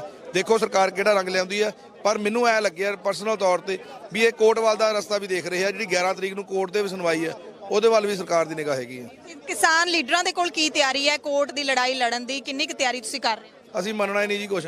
3 ਬਿੱਲ ਤਲੇ ਕੋਈ ਫੈਸਲਾ ਨਹੀਂ ਹੈਗਾ। ਅਸੀਂ ਕਾਫ ਕੇ ਕਰਿਆ ਵੀ ਕੋਰਟ ਨੇ ਵੀ ਲੈ ਲਿਆ ਤਾਂ ਵੀ नहीं ਅਸੀਂ ਮੰਨਣਾ। तो आपके यूपी में से उनमें से कितने किसान हैं जो सरकार के पास दस्तखत हैं? आपने पता किया कि कितने किसानों ने दस्तखत? पता चला अभी, और उसको घर वाले ढूंढ रहे, वो घर वालों को नहीं मिल रहा। उसका भाई दिल्ली पुलिस में है, वो 2 ट्रैक्टर लेकर आया और उसका भाई उसे मिल नहीं रहा गांव में, उसकी तलाश कर रहा है, उसका भाई तलाश कर रहा है उसकी, जो आया था यहाँ पे समर्थन में। तो ये सारे किसान लीडਰਾਂ ਨੂੰ ਸੁਣਨ ਤੋਂ ਬਾਅਦ ਸਮਝ ਸਕਦੇ ਆਪਾਂ ਕਿ ਕਿਸਾਨ ਲੀਡਰਾਂ ਨੇ ਇੱਕ ਵੀ ਇੰਚ ਉਰੇ ਪੁਰੇ ਨਹੀਂ ਹੋਣਾ। ਉਹਨਾਂ ਦਾ ਇੱਕੋ ਇੱਕ ਸਟੈਂਡ ਹੈ, ਖੇਤੀ ਕਾਨੂੰਨਾਂ ਦੇ ਉੱਤੇ ਲੀਕ ਮਾਰਨ ਤੋਂ ਬਿਨਾ ਇਹ ਤੋਂ ਛੁੱਟ ਸਾਨੂੰ ਕੁਝ ਵੀ ਮਨਜ਼ੂਰ ਨਹੀਂ ਹੈ। ਬਲਵੀਰ ਸਿੰਘ ਰਾਜੇਵਾਲ ਨੇ ਕਿਹਾ ਹੈ ਕਿ ਕੇਂਦਰ ਧੱਕਾ ਨਹੀਂ ਕਰ ਸਕਦਾ, ਖੇਤੀ ਸੂਬਿਆਂ ਦਾ ਵਿਸ਼ਾ ਹੈ ਤੇ ਕੇਂਦਰ ਸਰਕਾਰ ਸੂਬਿਆਂ ਦੇ ਨਾਲ ਇਸ ਵਿਸ਼ੇ ਦੇ ਉੱਤੇ ਧੱਕਾ ਨਹੀਂ ਕਰ ਸਕਦੀ। ਇਹ ਪ੍ਰਵਾਨਿਤ ਤੱਥ ਹੈ ਕਿ ਤੁਸੀਂ ਖੇਤੀ ਦੇ ਵਿਸ਼ੇ ਦੇ ਵਿੱਚ ਦਖਲ ਨਹੀਂ ਦੇ ਸਕਦੇ, ਇਹ ਰਾਜੇਵਾਲ ਨੇ ਕਿਹਾ। ਪਰ ਤੁਸੀਂ ਆਪਣੇ ਸਕੱਤਰ ਤੇ ਸੰਯੁਕਤ ਸਕੱਤਰ ਨੂੰ ਇਸ ਕੰਮ ਦੇ ਉੱਤੇ ਲਾ ਰੱਖਿਆ ਤੇ ਉਹ ਆਏ ਦਿਨ ਕੋਈ ਨਾ ਕੋਈ ਬਹਾਨਾ ਜਿਹੜਾ ਉਹ ਕੱਢਦੇ ਰਹਿੰਦੇ ਨੇ। ਮੇਰੇ ਕੋਲ ਅਜਿਹੇ ਕਈ ਕੇਸਾਂ ਦੀ ਸੂਚੀ ਹੈ ਜਿਹਦੇ ਵਿੱਚ ਸੁਪਰੀਮ ਕੋਰਟ ਦੇ ਪੂਰੇ ਬੈਂਚ ਨੇ ਫੈਸਲਾ ਦਿੱਤਾ ਹੈ ਕਿ ਕੇਂਦਰ ਸਰਕਾਰ ਖੇਤੀ ਵਿਸ਼ੇ ਵਿੱਚ ਦਖਲ ਨਹੀਂ ਦੇ ਸਕਦੀ। ਇਹ ਰਾਜੇਵਾਲ ਨੇ ਕੱਲ ਦੀ ਮੀਟਿੰਗ ਦੇ ਵਿੱਚ ਕਿਹਾ, ਜਿਹੜੀ ਆਪਾਂ ਵੀਡੀਓ ਤੁਹਾਨੂੰ ਆਡੀਓ ਹੈ ਜਿਹੜੀ ਰਾਜੇਵਾਲ ਦੀ ਉਹ ਸੁਣਾਈ ਸੀ, ਇਹ ਮੀਟਿੰਗ ਦੇ ਵਿੱਚ ਕਿਹਾ। ਤੇ ਉਧਰ ਭਾਰਤੀ ਕਿਸਾਨ ਯੂਨੀਅਨ ਏਕਤਾ ਉਗਰਾਹਾਂ ਦੇ ਜਿਹੜੇ ਲੀਡਰ ਹੈਗੇ ਨੇ ਉਹਨਾਂ ਨੇ ਕਿਹਾ ਕਿ ਸਰਕਾਰ ਧਾਰਮਿਕ ਪੱਤਾ ਖੇਡਣਾ ਚਾਹੁੰਦੀ ਹੈ। ਪਰਸੋਂ ਸ਼ਾਮ ਨੂੰ ਇਹ ਖਬਰਾਂ ਮਿਲੀਆਂ ਸੀ ਮੀਟਿੰਗ ਤੋਂ ਇੱਕ ਦਿਨ ਪਹਿਲਾਂ ਕਿ ਸਰਕਾਰ ਤੇ ਕਿਸਾਨਾਂ ਦੇ ਵਿਚਾਲੇ ਵਿਚੋਲਾ ਬਣਨ ਦੀ ਪੇਸ਼ਕਸ਼ ਲੈ ਕੇ ਗਏ ਨੇ ਨਾਨਕਸਰ ਸੰਪਰਦਾ ਦੇ ਬਾਬਾ ਲੱਖਾ ਸਿੰਘ। ਤੇ ਹੁਣ ਅੱਜ ਖਬਰਾਂ ਮਿਲ ਰਹੀਆਂ ਨੇ ਪੰਜਾਬੀ ਟ੍ਰਿਬਿਊਨ ਦੇ ਹਵਾਲੇ ਦੇ ਨਾਲ ਤੁਹਾਨੂੰ ਇਹ ਖਬਰ ਅਸੀਂ ਦੱਸ ਰਹੇ ਹਾਂ। ਪੰਜਾਬੀ ਟ੍ਰਿਬਿਊਨ ਦੇ ਪਹਿਲੇ ਪੰਨੇ ਤੇ ਖਬਰ ਛਪੀ ਹੈ ਕਿ ਬੀਜੇਪੀ ਹੁਣ ਰਾਹ ਲੱਭਣ ਲੱਗੀ ਹੈ ਇਸ ਮਸਲੇ ਦੇ ਹੱਲ ਦੇ ਲਈ। ਕਿਸੇ ਧਾਰਮਿਕ ਵਿਅਕਤੀ ਨੂੰ ਹੁਣ ਇਹਦੇ ਵਿੱਚ ਪਾਉਣਾ ਚਾਹੁੰਦੀ ਹੈ। ਨਰਿੰਦਰ ਤੋਮਰ ਦੇ ਨਾਲ ਬਾਬਾ ਲੱਖਾ ਸਿੰਘ ਦੀ ਮੁਲਾਕਾਤ ਆਪਾਂ ਦੇਖ ਹੀ ਚੁੱਕੇ ਹਾਂ, ਤਸਵੀਰਾਂ ਵੀ ਬਾਹਰ ਆ ਚੁੱਕੀਆਂ ਨੇ, ਬਾਬਾ ਲੱਖਾ ਸਿੰਘ ਖੁਦ ਦੱਸ ਚੁੱਕੇ ਨੇ। ਪਰ ਕਿਸਾਨ ਲੀਡਰਾਂ ਨੇ ਕੱਲ੍ਹ ਇਹ ਸਾਫ਼ ਕਰ ਦਿੱਤਾ, ਅਸੀਂ ਵੀ ਸਵਾਲ ਪੁੱਛੇ ਸੀ, ਉਹਨਾਂ ਨੇ ਕਿਹਾ ਕਿ ਸਾਨੂੰ ਕਿਸੇ ਦਾ ਦਖਲ ਮਨਜ਼ੂਰ ਨਹੀਂ ਹੈ। ਅਸੀਂ ਜੋ ਸਰਕਾਰ ਦੇ ਨਾਲ ਸਿੱਧੀ ਗੱਲਬਾਤ ਕਰ ਰਹੇ ਹਾਂ ਤੇ ਸਾਡੀ ਮੰਗ ਵੀ ਇੱਕੋ ਹੀ ਹੈ, ਵਿੱਚ ਦਾ ਹੋਰ ਕੋਈ ਰਾਹ ਹੀ ਨਹੀਂ ਹੈਗਾ। ਅਸੀਂ ਕਾਨੂੰਨ ਰੱਦ ਹੀ ਕਰਵਾਉਣੇ ਆ ਤਾਂ ਕੋਈ ਵੀ ਸਾਡੇ ਵਿੱਚ ਵਿਚੋਲਾ ਬਣਨ ਦੀ ਕੋਸ਼ਿਸ਼ ਹੈ ਜਿਹੜਾ ਉਹ ਨਾ ਕਰੇ। ਤੇ ਜਿਵੇਂ ਉਗਰਾਹਾਂ ਜਥੇਬੰਦੀ ਨੇ ਕਿਹਾ ਕਿ ਸਰਕਾਰ ਧਾਰਮਿਕ ਪੱਤਾ ਖੇਡਣਾ ਚਾਹੁੰਦੀ ਹੈ ਤੇ ਹੁਣ ਵੱਡੀ ਅਪਡੇਟ ਇਹ ਹੈ ਕਿ ਸਰਕਾਰ ਸ਼੍ਰੀ ਅਕਾਲ ਤਖਤ ਸਾਹਿਬ ਦੇ ਕਾਰਜਕਾਰੀ ਜਥੇਦਾਰ ਗਿਆਨੀ ਹਰਪ੍ਰੀਤ ਸਿੰਘ ਨੂੰ ਇਸ ਮਸਲੇ ਦੇ ਵਿੱਚ ਲੈਣਾ ਚਾਹੁੰਦੀ ਹੈ। ਇਹ ਜਿਹੜੀ ਜਾਣਕਾਰੀ ਹੈਗੀ ਹੈ ਉਹ ਮਿਲੀ ਹੈ ਬੀਜੇਪੀ ਦੇ ਇੱਕ ਲੀਡਰ ਦੇ, ਉਹਨਾਂ ਦੇ ਮੂੰਹੋਂ ਸਾਨੂੰ ਇਹ ਜਾਣਕਾਰੀ ਮਿਲੀ ਹੈ, ਉਹਨਾਂ ਦੇ ਜ਼ਰੀਏ ਜਾਣਕਾਰੀ ਮਿਲੀ ਹੈ। ਬੀਜੇਪੀ ਦੇ ਕੌਮੀ ਬੁਲਾਰੇ ਕਮਲਜੀਤ ਸੋਈ ਨੇ ਕਿਹਾ ਕਿ ਜਦੋਂ ਗੱਲਬਾਤ ਹਾਂ ਜਾਂ ਨਾ ਤੋਂ ਅੱਗੇ ਨਹੀਂ ਵਧ ਰਹੀ, ਸਾਨੂੰ ਤੀਜੀ ਧਿਰ ਦੀ ਲੋੜ ਹੈ ਜਿਹਦੇ ਉੱਤੇ ਦੋਵੇਂ ਧਿਰਾਂ ਭਰੋਸਾ ਕਰ ਸਕਦੀਆਂ। ਹੁਣ ਭਰੋਸੇ ਦੀ ਕਮੀ ਹੈ ਤੇ ਧਾਰਮਿਕ ਸ਼ਖਸੀਅਤਾਂ ਹੀ ਇਸ ਕਮੀ ਨੂੰ ਭਰ ਸਕਦੀਆਂ ਨੇ ਤੇ ਅਸੀਂ ਜਥੇਦਾਰ ਗਿਆਨੀ ਹਰਪ੍ਰੀਤ ਸਿੰਘ ਨੂੰ ਸੰਪਰਕ ਕਰਾਂਗੇ। ਸੋ ਬੀਜੇਪੀ ਹੁਣ ਸੰਪਰਕ ਜ਼ਰੂਰ ਕਰੇਗੀ ਜਥੇਦਾਰ ਸਾਹਿਬ ਨੂੰ, ਜਿਸ ਤਰੀਕੇ ਨਾਲ ਬੀਜੇਪੀ ਦੇ ਕੌਮੀ ਬੁਲਾਰੇ ਨੇ ਇਹ ਬਿਆਨ ਦਿੱਤਾ ਹੈ। ਤੇ ਜਥੇਦਾਰ ਹਰਪ੍ਰੀਤ ਸਿੰਘ ਕੜੀ ਬਣਨ ਦਾ ਜਿਹੜਾ ਜ਼ਿੰਮਾ ਹੈ ਉਹ ਲੈਣਗੇ ਜਾਂ ਨਹੀਂ ਲੈਣਗੇ, ਇਸ ਪੇਸ਼ਕਸ਼ ਨੂੰ ਕਬੂਲ ਕਰਨਗੇ ਜਾਂ ਠੁਕਰਾਉਣਗੇ, ਇਸ ਬਾਰੇ ਕੁਝ ਨਹੀਂ ਕਿਹਾ ਜਾ ਸਕਦਾ। ਪਰ ਜਿਸ ਤਰੀਕੇ ਨਾਲ ਜਥੇਦਾਰ ਹਰਪ੍ਰੀਤ ਸਿੰਘ ਨੇ ਪਿੱਛੇ ਬਿਆਨ ਦਿੱਤੇ ਨੇ ਕਿਸਾਨਾਂ ਦੇ ਹੱਕ ਦੇ ਵਿੱਚ, ਕੇਂਦਰ ਸਰਕਾਰ ਨੂੰ ਵਾਰ-ਵਾਰ ਇਹ ਸੁਨੇਹੇ ਭੇਜੇ ਨੇ ਕਿ ਤੁਸੀਂ ਖੇਤੀ ਕਾਨੂੰਨਾਂ ਨੂੰ ਰੱਦ ਕਰੋ, ਕਿਸਾਨਾਂ ਦੀ ਗੱਲ ਸੁਣੋ। ਤੇ ਜ਼ਾਹਿਰ ਤੌਰ ਤੇ ਜਥੇਦਾਰ ਵੀ ਕਿਸਾਨਾਂ ਦੇ ਨਾਲ ਨੇ ਤੇ ਉਹਨਾਂ ਨੂੰ ਕੜੀ ਬਣਾਇਆ ਜਾਵੇਗਾ। ਹੋ ਸਕਦਾ ਹੈ ਜੇ ਬੀਜੇਪੀ ਤੇ ਅਕਾਲੀ ਦਲ ਦਾ ਗੱਠਜੋੜ ਹੁੰਦਾ ਤਾਂ ਗਿਆਨੀ ਹਰਪ੍ਰੀਤ ਸਿੰਘ ਸ਼ਾਇਦ ਵਿਚੋਲੇ ਵਾਲਾ ਅਜਿਹਾ ਕੋਈ ਰੋਲ ਨਿਭਾਉਂਦੇ ਜਿਹਦੇ ਨਾਲ ਸਰਕਾਰ ਦੀ ਵੀ ਰਹਿ ਜਾਂਦੀ ਤੇ ਕਿਸਾਨਾਂ ਦੀ ਤਾਂ ਮੰਗ ਹੀ ਇਹ ਹੈ ਕਿ ਉਹਨਾਂ ਨੇ ਕਾਨੂੰਨ ਰੱਦ ਕਰਵਾਉਣੇ ਨੇ। ਹੋ ਸਕਦਾ ਹੈ ਕਿ ਉਹਦੇ ਵਿੱਚ ਸਰਕਾਰ ਦੀ ਜਿੱਤ ਹੋ ਜਾਂਦੀ, ਪਰ ਕਿਸਾਨਾਂ ਨੇ ਨਹੀਂ ਮੰਨਣਾ। ਉਹਨਾਂ ਨੇ ਕਿਹਾ ਕਿ ਅਸੀਂ ਸੁਪਰੀਮ ਕੋਰਟ ਜੇ ਸਾਡੇ ਖਿਲਾਫ ਫੈਸਲਾ ਦੇਊਗੀ ਤਾਂ ਅਸੀਂ ਸੁਪਰੀਮ ਕੋਰਟ ਦੀ ਵੀ ਨਹੀਂ ਮੰਨਾਂਗੇ, ਅਸੀਂ ਮਜਬੂਰ ਹਾਂ, ਅਸੀਂ ਇੱਥੇ ਹੀ ਬੈਠੇ ਰਹਾਂਗੇ। ਸਾਨੂੰ ਜ਼ਬਰਦਸਤੀ ਜੇ ਸਰਕਾਰ ਇੱਥੋਂ ਉਠਾਉਣਾ ਚਾਹੁੰਦੀ ਹੈ, ਸਾਡੇ ਤੇ ਗੋਲੀਬਾਰੀ ਕਰੇ, ਅਸੀਂ ਹਿੱਕ 'ਚ ਗੋਲੀਆਂ ਖਾਵਾਂਗੇ, ਪਿੱਠ ਦਿਖਾ ਕੇ ਨਹੀਂ ਭੱਜਾਂਗੇ, ਨਾ ਹੀ ਅਸੀਂ ਹਿੰਸਕ ਹੋਵਾਂਗੇ। ਸੋ ਜੇ ਅਸੀਂ ਪੰਜਾਬ ਖਾਲੀ ਹੱਥ ਮੁੜਾਂਗੇ ਤਾਂ ਅਸੀਂ ਉੱਥੇ ਜਾ ਕੇ ਵੀ ਮਰਨਾ ਹੈ ਤੇ ਅਸੀਂ ਇੱਥੇ ਮਰ ਜਾਾਂਗੇ ਤਾਂ ਸਾਨੂੰ ਕੋਈ ਦੁੱਖ ਨਹੀਂ ਹੈ। ਸੋ ਕਿਸਾਨ ਲੀਡਰਾਂ ਨੇ ਹੁਣ ਐਲਾਨ ਕਰ ਦਿੱਤਾ ਹੈ ਕਿ 26 ਜਨਵਰੀ ਨੂੰ ਅਸੀਂ ਦਿੱਲੀ ਦੇ ਵਿੱਚ ਦਾਖਲ ਹੋਵਾਂਗੇ। 26 ਜਨਵਰੀ ਨੂੰ ਗਣਰਾਜ ਦਿਹਾੜਾ ਹੈ, ਭਾਰਤ ਦਾ ਗਣਤੰਤਰ ਦਿਵਸ ਪਰੇਡ ਹੁੰਦੀ ਹੈ, ਉਹਦੇ ਵਿੱਚ ਟਰੈਕਟਰ ਪਰੇਡ ਹੈ ਜਿਹੜੀ ਉਹ ਕੱਢੀ ਜਾਏਗੀ। ਉਹ ਵੀ 1 ਲੱਖ ਟਰੈਕਟਰਾਂ ਦੀ ਗਿਣਤੀ ਦੇ ਨਾਲ। 1 ਲੱਖ ਟਰੈਕਟਰ ਤੇ ਉੱਤੇ ਜੇ ਇੱਕ ਟਰੈਕਟਰ ਤੇ 5 ਜਣੇ ਵੀ ਬੈਠੇ ਹੋਣਗੇ ਤਾਂ 5 ਲੱਖ ਕਿਸਾਨ ਹੋ ਜਾਣਗੇ। ਸੋ ਇਸ ਤਰੀਕੇ ਦੇ ਨਾਲ ਹੁਣ ਕਿਸਾਨਾਂ ਨੇ ਐਲਾਨ ਕਰ ਦਿੱਤਾ ਹੈ ਤੇ ਇਹਦੇ ਨਾਲ ਹੀ ਇਹ ਵੀ ਜਾਣਕਾਰੀ ਮਿਲੀ ਹੈ ਕਿ 11 ਜਨਵਰੀ ਨੂੰ ਮੀਟਿੰਗ ਕਰਕੇ ਅਗਲੀ ਰਣਨੀਤੀ ਸੰਯੁਕਤ ਕਿਸਾਨ ਮੋਰਚੇ ਦੇ ਲੀਡਰ ਘੜਨਗੇ ਤੇ ਹਾਲੇ ਤੱਕ ਜਿਹੜੀ 15 ਜਨਵਰੀ ਦੀ ਬੈਠਕ ਹੈ ਉਹਦਾ ਸੱਦਾ ਜਿਹੜਾ ਕਿਸਾਨਾਂ ਨੇ ਨਹੀਂ ਕਬੂਲਿਆ ਹੈ। ਇੱਕ ਵਾਰੀ ਤਾਂ ਉਹ ਕਹਿੰਦੇ ਅਸੀਂ ਹਾਂ ਕਹਿ ਕੇ ਆਏ ਹਾਂ, ਪਰ ਅਸੀਂ ਫਾਈਨਲ ਡਿਸੀਜਨ ਹੈ ਜਿਹੜਾ ਸੰਯੁਕਤ ਕਿਸਾਨ ਮੋਰਚੇ ਦੇ ਲੀਡਰ ਇਕੱਠੇ ਹੋ ਕੇ ਮੀਟਿੰਗ ਕਰਨਗੇ। ਉਸ ਤੋਂ ਬਾਅਦ ਪ੍ਰੈਸ ਕਾਨਫਰੰਸ ਕਰਕੇ ਉਹ ਇਸ ਦਾ ਜਿਹੜਾ ਕੋਈ ਫੈਸਲਾ ਕਰਨਗੇ ਕਿ ਮੀਟਿੰਗ 'ਚ ਸ਼ਾਮਿਲ ਹੋਣਾ ਜਾਂ ਨਹੀਂ ਹੋਣਾ, ਕਿਉਂਕਿ ਇਹ ਤਾਂ ਹੁਣ ਪਤਾ ਲੱਗ ਹੀ ਗਿਆ ਕਿ ਸਿਰਫ ਸਮਾਂ ਬਰਬਾਦ ਹੋ ਰਿਹਾ ਹੈ। ਸਮਾਂ ਬਰਬਾਦ ਕਿਸਾਨਾਂ ਦਾ ਹੋ ਰਿਹਾ ਹੈ, ਸਰਕਾਰ ਦਾ ਹੋ ਰਿਹਾ ਹੈ, ਮੀਡੀਆ ਦਾ ਵੱਖਰਾ ਹੋ ਰਿਹਾ ਹੈ, ਸਾਰੇ ਲੋਕਾਂ ਦਾ ਹੀ ਹੋ ਰਿਹਾ ਹੈ ਜਿਹੜੇ ਇਸ ਮਸਲੇ ਦੇ ਨਾਲ ਜੁੜੇ ਨੇ, ਜਿਹੜੇ ਉਤਸੁਕਤਾ ਰੱਖਦੇ ਨੇ, ਜਾਣਨਾ ਚਾਹੁੰਦੇ ਨੇ ਮੀਟਿੰਗ ਦੇ ਵਿੱਚੋਂ ਨਿਕਲਿਆ ਕੀ ਹੈ। ਸਾਰਿਆਂ ਦੀਆਂ ਆਸਾਂ ਨੇ ਜਿਹੜੀਆਂ ਉਹ ਬੇਆਸ ਹੋ ਗਈਆਂ ਨੇ ਕੱਲ ਵਾਲੀ ਬੈਠਕ ਤੋਂ ਬਾਅਦ, ਸਰਕਾਰ ਦੇ ਰਵੱਈਏ ਤੋਂ ਬਾਅਦ। ਬੀਜੇਪੀ ਦੇ ਲੀਡਰ ਜਿਸ ਤਰੀਕੇ ਨਾਲ ਕਿਸਾਨ ਲੀਡਰਾਂ ਦੇ ਉੱਤੇ ਇਲਜ਼ਾਮ ਲਾ ਰਹੇ ਨੇ, ਇਹਨਾਂ ਦੇ ਵਿੱਚੋਂ ਤਾਂ ਕੋਈ ਲੀਡਰਸ਼ਿਪ ਦੇ ਕਾਬਿਲ ਨਹੀਂ ਹੈ। ਇਹ ਸਾਰੇ ਕਿਸਾਨ ਪ੍ਰਧਾਨ ਮੰਤਰੀ ਦੀ ਗੱਲ ਨਹੀਂ ਸੁਣਦੇ, ਇਹ ਤਾਂ ਦੇਸ਼ ਵਿਰੋਧੀ ਨੇ, ਇਹ ਮਾਓਵਾਦੀ ਨੇ, ਇਹ ਫੰਡ ਇਕੱਠਾ ਕਰ ਰਹੇ ਨੇ, ਇਹ ਸੰਘਰਸ਼ ਨੂੰ ਤੇਜ਼ ਕਰਨਾ ਚਾਹੁੰਦੇ ਨੇ। ਇਸ ਤਰ੍ਹਾਂ ਦੇ ਬਿਆਨ ਲਗਾਤਾਰ ਲਾਏ ਜਾ ਰਹੇ ਨੇ ਤੇ ਇੱਕ ਸਭ ਤੋਂ ਵੱਡਾ ਬਿਆਨ ਕਿ ਇਹ ਤਾਂ ਇਸ ਮੋਰਚੇ ਦੇ ਵਿੱਚੋਂ ਇੱਕ ਸਿਆਸੀ ਪਾਰਟੀ ਕੱਢਣਾ ਚਾਹੁੰਦੇ ਨੇ, ਬਣਾਉਣਾ ਚਾਹੁੰਦੇ ਨੇ। ਇਸ ਤਰੀਕੇ ਦੀ ਜਿਹੜੀ ਗੱਲਬਾਤ ਹੈ ਉਹ ਹੁਣ ਤੱਕ ਚੱਲ ਰਹੀ ਹੈ। ਫਿਲਹਾਲ ਕਿਸਾਨ ਇਸ ਗੱਲ ਤੇ ਗੱਲ ਮੁਕਾ ਕੇ ਆ ਗਏ ਨੇ, ਜਾਂ ਜਿੱਤਾਂਗੇ ਜਾਂ ਫਿਰ ਮਰਾਂਗੇ। ਸੋ ਡੈਡਲੌਕ ਟੁੱਟਦਾ ਨਜ਼ਰ ਨਹੀਂ ਆ ਰਿਹਾ।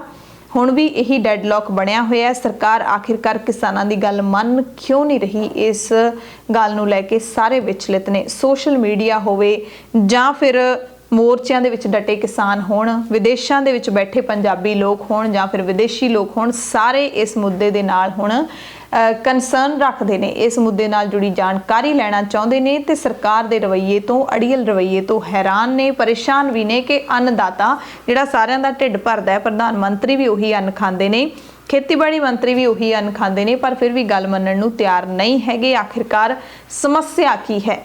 ਗੱਲ ਉਹੀ ਸਹੇ ਤੋਂ ਨਹੀਂ ਪਹੇ ਤੋਂ ਡਰਦੀ ਹੈ ਸਰਕਾਰ, ਸਿਰਫ ਇਹੀ ਗੱਲ ਹੈ? ਜਾਂ ਫਿਰ ਸਰਕਾਰ ਦੀ ਜਿਹੜੀ ਇੱਜ਼ਤ ਹੈ, ਜਿਹੜੀ ਅਣਖ ਹੈ, ਉਹ ਦਾਅ ਤੇ ਲੱਗ ਗਈ ਹੈ ਕਿ ਸਰਕਾਰ ਮੰਨਣਾ ਨਹੀਂ ਚਾਹੁੰਦੀ, ਝੁਕਣਾ ਨਹੀਂ ਚਾਹੁੰਦੀ, ਕਿਉਂਕਿ ਇਹ ਸਰਕਾਰ ਕਦੇ ਝੁਕੀ ਨਹੀਂ ਹੈ ਅੱਜ ਤੱਕ ਲੋਕਾਂ ਦੇ ਅੱਗੇ।